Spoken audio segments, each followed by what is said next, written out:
हाँ क्या हाल है मास्टर आलू? ठीक ठाक। हाँ कैसी तबीयत है? तबीयत ठीक है। अच्छा यार आलू मास्टर जो तू हाकम दे मेरे को पैसे ले ने हाँ जी। गल समझने ते हाकम ही मैनू फड़ के सदर थाने खड़िया। अच्छा उन्हें मैनू ये गल कही है भी मैनू पैसे 1 रुपया नहीं मिलिया। अंकल वो तो मैं आख्या तेनू जी उन्हें आख्या है तू सद ला इत्थे पिंड वो आ के मैं चर्च च पैसे ला दा चुक ली। अच्छा हाकम नू सदा चर्च दे विच तू जो आंदा वो आंदा नहीं ले वो जो भला कदी पुलिस पैसे लैके मन्नी।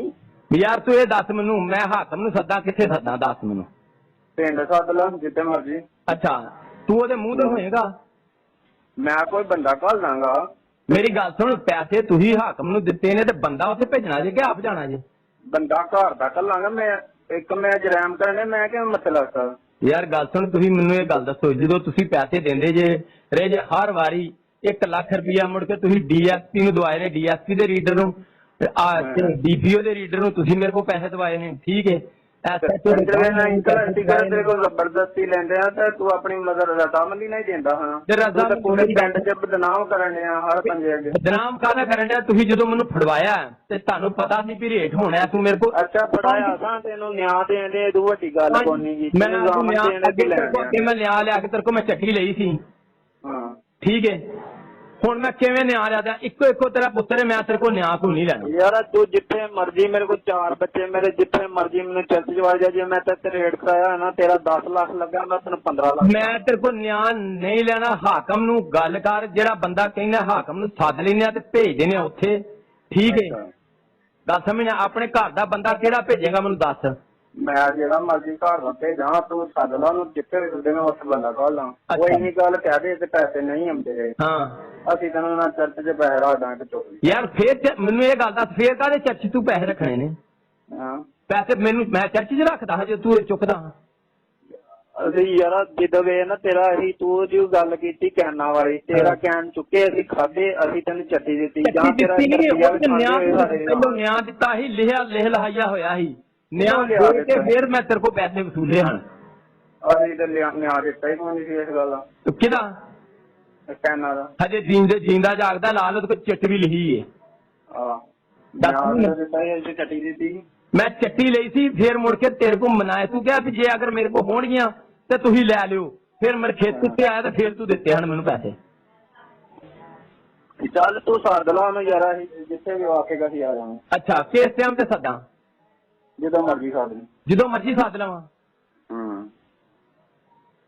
ਫੇਰ ਵੇਖ ਲੈ ਸੋਚ ਲੈ 9,40,000 ਰੁਪਇਆ ਮੇਰਾ ਇਹ ਤੁਸੀਂ ਲਿਆ 9 ਲੱਖ ਉਹ ਤਾਂ ਗਿਣਾਂਗੇ ਨਾ ਕਿੰਨੇ ਮਹੀਨੇ ਪੈਸੇ ਆਏ ਯਾਰ ਗਿਣੇ ਕੀ 7 ਮਹੀਨੇ ਸੁਣ ਲੈ 7 ਮਹੀਨੇ ਪੈਸੇ ਤੁਹਾਡੇ 6 ਲੱਖ ਰੁਪਇਆ 6 ਮਹੀਨੇ ਗਿਆ 7ਵੇਂ ਮਹੀਨੇ ਤੁਸੀਂ ਮੇਰੇ ਕੋਲ 1.5 ਲੱਖ ਰੁਪਇਆ ਲਿਆ ਠੀਕ ਹੈ। ਮੁੜ ਕੇ ਤੁਸੀਂ ਡੀਪੀਓ ਦੇ ਬੰਦੇ ਨੂੰ ਦਵਾਏ ਡੀਐਸਪੀ ਦੇ ਬੰਦੇ ਨੂੰ ਦਵਾਏ ਜਿਹੜੀ ਖੁੱਲੀ ਕਚਹਿਰੀ ਲੱਗੀ ਉਹਦੇ ਪੈਸੇ ਮੇਰੇ ਕੋਲ ਦਵਾਏ ਕੱਪੜਿਆਂ ਦੇ ਪੈਸੇ ਦਵਾਏ ਜਿਹੜੇ ਦੇ ਗੱਲ ਸਮਝਦੇ ਹੋਰ ਜਿਹੜੀ ਤੂੰ ਗੱਲ ਕਰਨਾ ਨਾ ਮੁਕਬਰੀ ਦੀ ਐਡਾ ਮੈਂ ਮੁਕਬਰ ਹਾਂ ਤੇ ਤੇਰੇ ਘਰ ਮਾਲ ਲੱਤਦਾ ਰਿਹਾ ਮੇਰੇ ਸਾਹਮਣੇ ਲੱਤਦਾ ਮੈਂ 3-4 ਸਾਰੇ ਪਤਾ ਸੁਣ ਲੈ ਗੱਲ ਕਦੋਂ ਲੱਤਦਾ ਸੀ ਤੇ ਕੈਸਰ ਤੇਰੇ ਘਰ ਕਦੋਂ ਛੱਡ ਕੇ ਜਾਂਦਾ ਸੀ ਤੇ ਘਰ ਮਾਲ ਮੇਰੇ ਘਰ ਤੇ ਮੈਂ ਤੇ ਸਰੇਖ ਲਵਾਈ ਸਾਰੇ ਪਿੰਡ ਠੀਕ ਹੈ ਤੇ ਮੈਨੂੰ ਸਾਰਾ ਹਜੇ ਤੱਕ ਵੀ ਪਤਾ ਹੀ ਇਹ ਵੀ ਗੱਲ ਕਰੇ ਤੇ ਮੇਰੇ ਨਾਲ ਤੇ ਐਡਾ ਮੈਂ ਮੁਕਬਰ ਹਾਂ ਮੈਂ ਤੇ ਗੱਡੀਆਂ ਬਣਾ ਜਿੰਨਾ ਤੂੰ ਮਗਰ ਲੱਗਾ ਨਾ ਉਹਨਾਂ ਘਰ ਜਲਾ ਦੇਣੇ ਆ ਮੈਨੂੰ ਘਰ ਮੇਰੀ ਗੱਲ ਸੁਣ ਲੈ ਮੈਨੂੰ ਨਾ ਮੈਂ ਕਿਸੇ ਦੇ ਮਗਰ ਲੱਗਾ ਵਾਂ ਤੂੰ ਲੱਗਾ ਜੇ ਤੂੰ ਇੰਜ ਮੈਂ ਚੀਕੂ ਦੀ ਖਵਾਈ ਤੇ ਨਾ ਮੈਂ ਚੀਕੂ ਨੂੰ ਗੱਲ ਹੀ ਕਰਨਾ ਵਾ ਠੀਕ ਹੈ। ਜੇ ਤੂੰ ਇੰਜ ਪੈਸੇ ਰੱਖੇ ਤੇ ਮੈਂ ਚੁੱਕਣਾ ਘੜੀ ਨੂੰ ਐਸਐਚਓ ਜਾਂ ਕੋਈ ਬੰਦਾ ਤੈਨੂੰ ਫੜ ਕੇ ਤੇਰੇ ਕੋਲ ਪੈਸੇ ਲਏ ਤੇ ਉਹਦੀ ਜ਼ਿੰਮੇਵਾਰੀ ਮੇਰੀ ਨਹੀਂ ਹੋਣੀ। ਫੜ ਕੇ ਕਿਹੜਾ ਬੰਦਾ ਲਏਗਾ ਮੇਰੀ ਤੂੰ ਗੱਲ ਨੂੰ ਸਮਝਿਆ ਨੀਗਾ ਜੇ ਤੂੰ ਰੱਖੇ ਪੈਸੇ ਮੈਂ ਚੁੱਕ ਲੈਣੇ ਨੇ ਅਗਰ ਤੇਰਾ ਬੰਦਾ ਐਸਐਚਓ ਉੱਥੇ ਨੱਪ ਲੇ ਫੇਰ ਘੜੀ ਨੂੰ ਕੌਣ ਜ਼ਿੰਮੇਦਾਰ ਹੋਏਗਾ?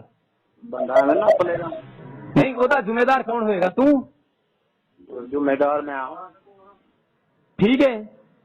ਉਹ ਤੇਰੀ ਰਜ਼ਾਮੰਦੀ ਹੋਣੀ ਨਾ ਤੂੰ ਨਾ ਬਣਾਇਆ ਯਾਰ ਮੇਰੀ ਗੱਲ ਗੌਰ ਨਾਲ ਸੁਣ ਲੈ ਮੇਰੀ ਰਜ਼ਾਮੰਦੀ ਕੋਈ ਰਜ਼ਾਮੰਦੀ ਨਹੀਂ ਜੀ ਮੈਂ ਤੈਨੂੰ ਕਲੀਅਰ ਕਿਹਾ ਕਹਿੰਦਾ ਤੇ ਤੇਰਾ ਮੈਂ ਫੋਨ ਕਰਾ ਦੇਣਾ ਫੋਨ ਤੇ ਗੱਲ ਕਰ ਲੈ ਮੈਂ ਤੈਨੂੰ ਕਿਹਾ ਹਾਕਮ ਨਾਲ ਗੱਲ ਤੂੰ ਕਰ ਲੈ ਡਾਇਰੈਕਟ ਯਾਰ ਤੂੰ ਪਿੰਡ ਸੱਦ ਲਾ ਜੇ ਲਾ ਦੇਗਾ ਨਾ ਮੇਰੇ ਕੋਲ ਪੈਸੇ ਨਹੀਂ ਆਉਂਦੇ ਤਾਂ ਅਸੀਂ ਚਰਚ ਚੜਾਉਣਾ।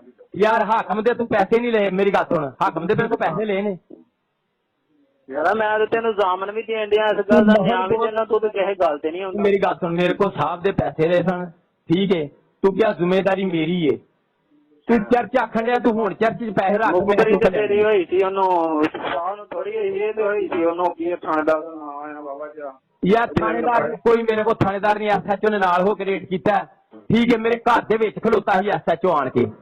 ਹੁਣ ਤੂੰ ਸਾਰਾ ਭਾਂਡਾ ਮੇਰੇ ਭੰਨੀ ਜਾਣਾ, ਪੈਸੇ ਤੇ ਤੂੰ ਆਰਫ ਦੇ ਰਾਹੀਂ ਆਰਫ ਦੇ ਰਾਹੀਂ ਪੈਸੇ ਗਏ, ਪੈਸੇ ਤੇਰੇ ਰਾਹੀਂ ਗਏ ਨੇ, ਤੂੰ ਹਰ ਚੀਜ਼ ਦਾ ਵਾਲੀ ਵਾਰਸ ਤੂੰ ਸਾਂ, ਤੇ ਨਾਲ ਆਰਫ ਸੀ, ਠੀਕ ਹੈ, ਤੇ ਨਾਲ ਬੈਂਕਰ ਸੀ, ਤਿੰਨੇ ਬੰਦੇ ਤੁਸੀਂ ਸੀ ਜੇ, ਚੌਥਾ ਮੈਂ ਹਾਂ, ਪੰਜਵਾਂ ਬੰਦਾ ਕੋਈ ਨਹੀਂ ਸੀ।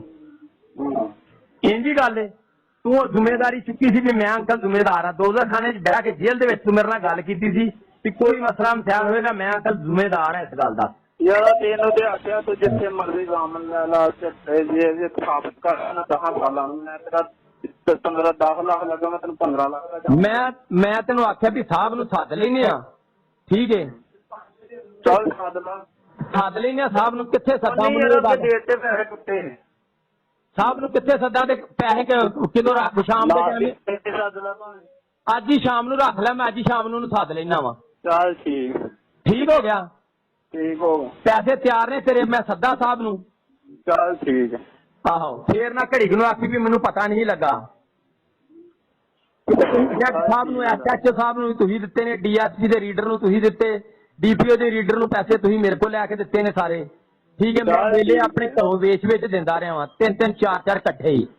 ਉਸ ਟਾਈਮ ਤੇ 1 ਮਿੰਟ ਦਾ ਤੁਸੀਂ ਕਹਿੰਦੇ ਸੀ ਕਿ ਉਹ ਕਹਿੰਦਾ ਕਿ 1 ਮਿੰਟ ਮਾਰ ਕੇ ਫੜਾਉਣ ਵਾਲੀ ਗੱਲ ਕਰ, ਤੇ ਮੈਂ 50,000 ਦਾ ਲੈ ਲਾ ਹੁੰਦਾ ਸੀ ਜਿਹੜਾ ਮੈਂ 30,000 ਦਾ ਦਿੰਦਾ ਹੁੰਦਾ ਹਾਂ।